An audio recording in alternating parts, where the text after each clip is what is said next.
ada orang 500 sebelumnya disebut wali mastur. Betul. Namun kemudian dicatat sebagai Qutbul Aulia. Lalu ketika ditanyakan katanya itu wali mastur. Tapi kenapa Anda bisa tahu bahwa dia itu sebagai wali? Padahal pada zamannya orang yang semasa dengan beliau tidak tahu beliau ini siapa. Apa beliau wali, apa beliau kutub, apa ulama pun banyak yang tidak tahu. Tapi ketika 500 tahun setelahnya, bahkan 550 tahun, ditulis dalam sebuah kitab bahwa dia adalah seorang alim, seorang wali, seorang kutub, dan sebagainya.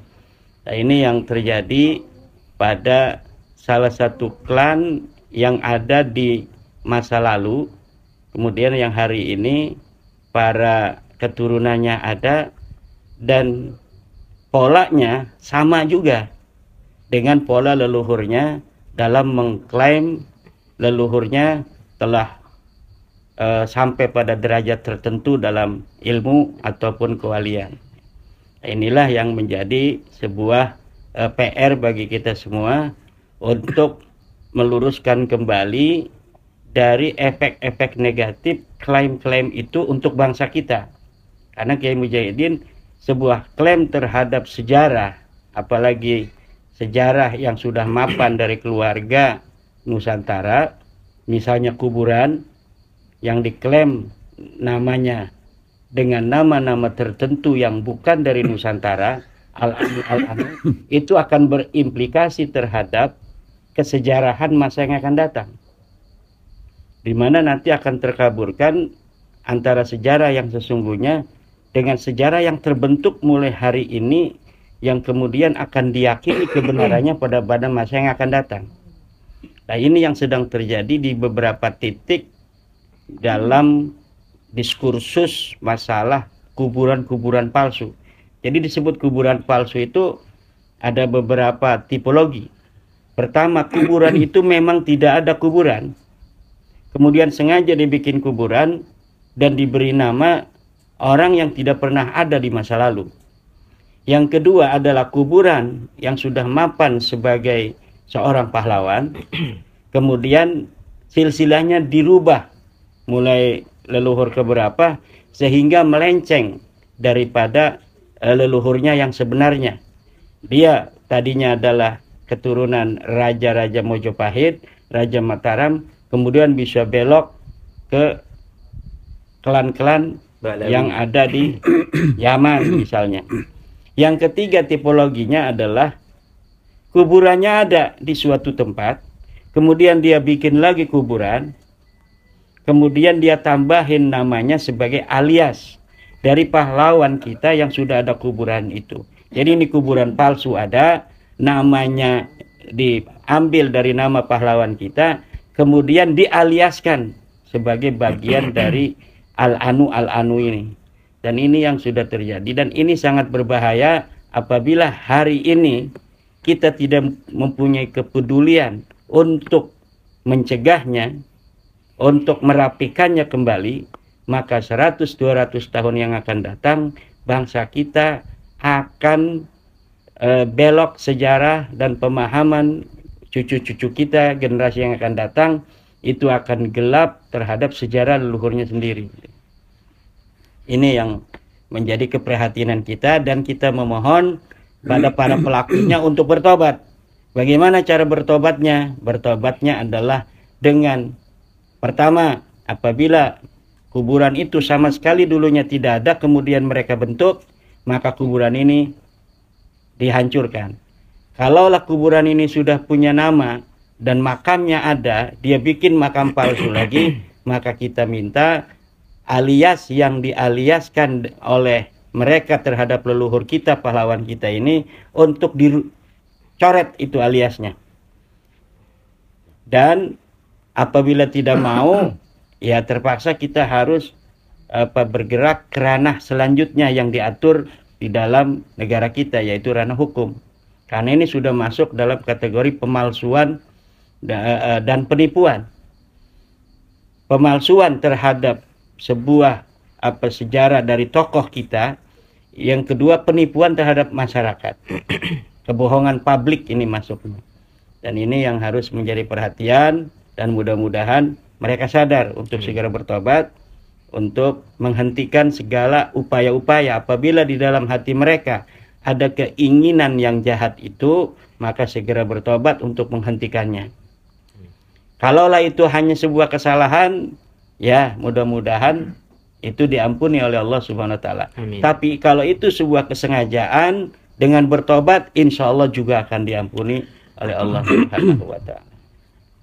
Selanjutnya akan diterangkan oleh Kanjeng Pandito Ratu Kang Mas Gus Fuad. Jadi itu tadi ya, Kiai Mat kan berharap agar bertobat gitu ya. Iya. Tapi apakah setan tuh bisa bertobat? Nggak gini ya. Jadi kalau soal makam itu kira-kira kan kalau direkonstruksi itu begini. Misalnya saya berwirid atau saya suluk atau saya tidur, kemudian entah mimpi, entah di alam jaga, kemudian saya menerima bisikan. Di situ ada makam waliullah si Anu bin Fulan bin Fulan, kemarganya ini. Nah, kemudian dilaksanakan, saya suruh santri saya untuk melaksanakan bisikan itu. Nah, padahal kan berkali-kali saya sampaikan bahwa pengalaman batin, pengalaman spiritual itu kalau terkait dengan di luar diri sendiri, si pelaku, itu harus dikonfirmasikan secara faktual, secara ilmiah. Benarkah itu? Maka harus dicek. Kalau ternyata tidak, ya jangan dilaksanakan. Seandainya iya, ya minta persetujuan juga. Apalagi ini sudah tidak benar dan tidak minta persetujuan, akibatnya akan terjadi keributan. Dan jangan remehkan ini karena tensinya naik terus ini.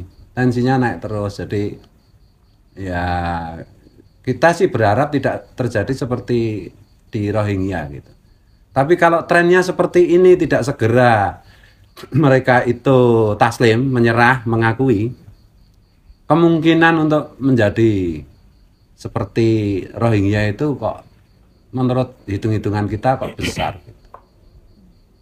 Jadi ini demi bangsa dan negara kita, demi kemanusiaan, kan kasihan juga kalau terus-menerus mereka melakukan kekeliruan, kesalahan, dan masih saja tidak mau taslim padahal semua bukti ilmiah sudah tersedia. Tetapi justru mereka menjawab dengan provokasi, melepaskan anjing-anjing tukang menggonggong terus-menerus.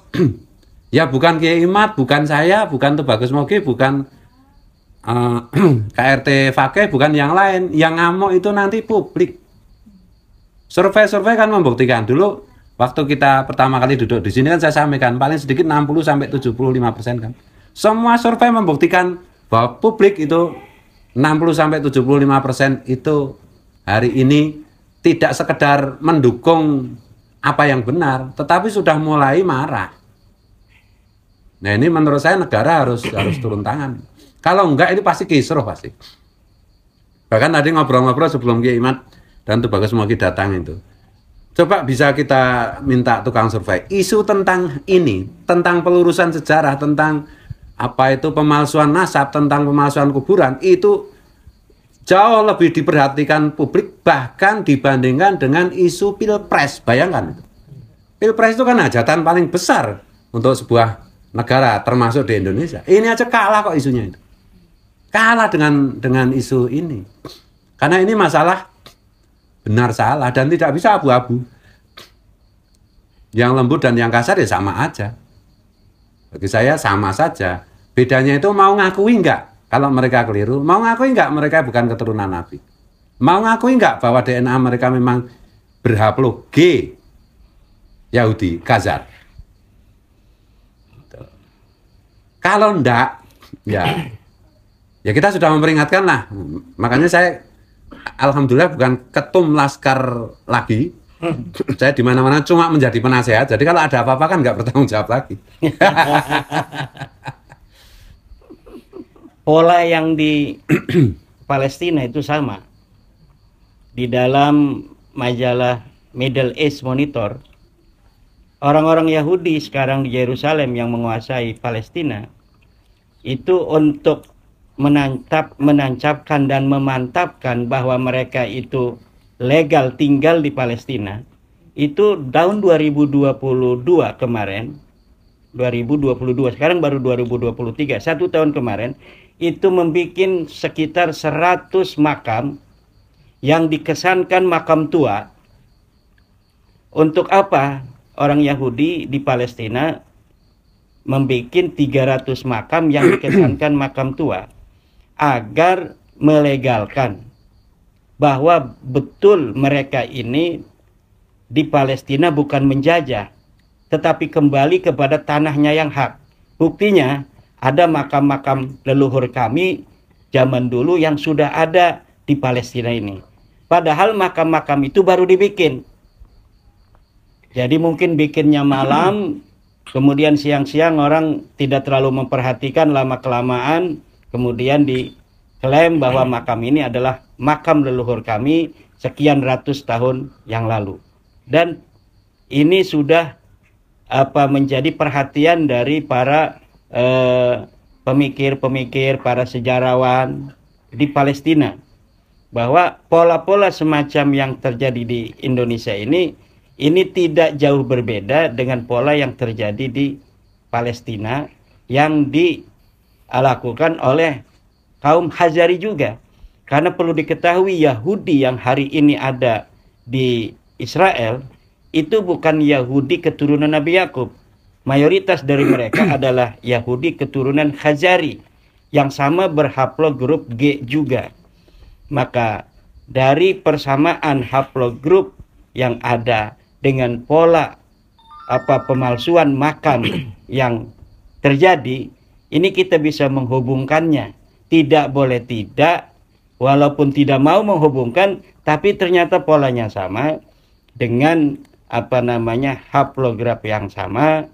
Dan ada beberapa tulisan dari KRT Fakih tentang bagaimana algoritma dari sejarah orang-orang yang berhaplogrup G ini dalam dunia dari mulai ratusan tahun yang silam sampai hari ini itu membuat kerusakan. Ya, ininya algoritmanya hampir sama gitu. Maka ini bangsa Indonesia dari Sabang sampai Merauke hari ini mungkin pemerintah belum perlu turun tangan. Mungkin karena lagi sibuk Pilpres.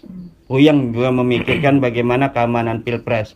Minimal bangsa Indonesia sekarang dengan adanya isu nasab yang kemudian sekarang mulai juga dari isu nasab ini mempunyai